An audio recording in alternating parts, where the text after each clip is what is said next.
Ever heard a sound that makes your skin crawl? Yeah, me too. And in the world of cars, there's one sound that sends shivers down my spine, the squeal of fear.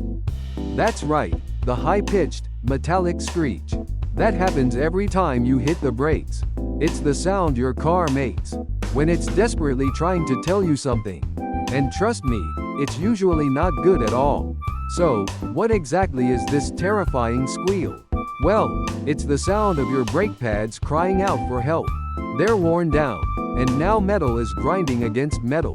It's like nails on a chalkboard, but amplified 1,000 times. Not only is it annoying, but it's also incredibly dangerous. Ignoring this sound can lead to serious brake failure, which is something we absolutely want to avoid at all costs. Think about it, your brakes are the single most important safety system in your car. Now, let's get into how to diagnose this issue. First things first, safety is paramount. Make sure your car is parked on a level surface, and the parking brake is engaged firmly. You'll also need some basic tools to get started: a lug wrench, a jack stands safety first always, and maybe a flashlight, which is super helpful for getting a good look at things in the dark. Oh, and of course, a pair of gloves. You definitely don't want to get your hands dirty, right? Alright, let's dive in and get started. The first step is to loosen the lug nuts on the wheel you're going to inspect.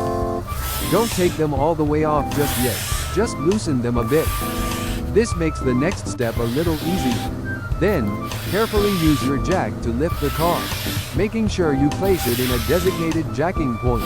Remember, it's critical to secure the car with jack stands. Never, ever work under a car supported only by a jack.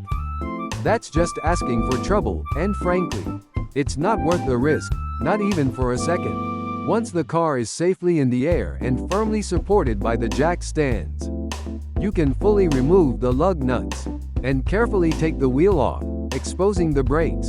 Now, you'll see the brake caliper staring back at you. This is where the real magic, or perhaps the real problem, happens. You'll need to remove the caliper to get a good close-up look at your brake pad. Usually, there are bolts holding the caliper firmly in place. Use a wrench that fits properly to remove these bolts. Be cautious, because the caliper can sometimes be a bit heavy.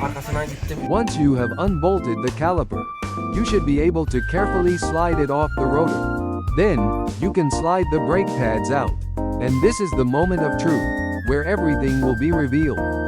If your brake pads are worn down to the metal backing plate, which, unfortunately, is quite common, then that's your squeal of fear right there. This means it's high time for new brake pads, and potentially rotors too. Especially if they've been damaged by the metal-on-metal contact. Don't worry, replacing brake pads is a pretty common DIY job, and can be easily done at home if you are comfortable. Just make sure you follow the instructions meticulously. Take your time, and don't rush the process. So there you have it. The squeal of fear, a sound you'll never forget. It's a warning, not a suggestion.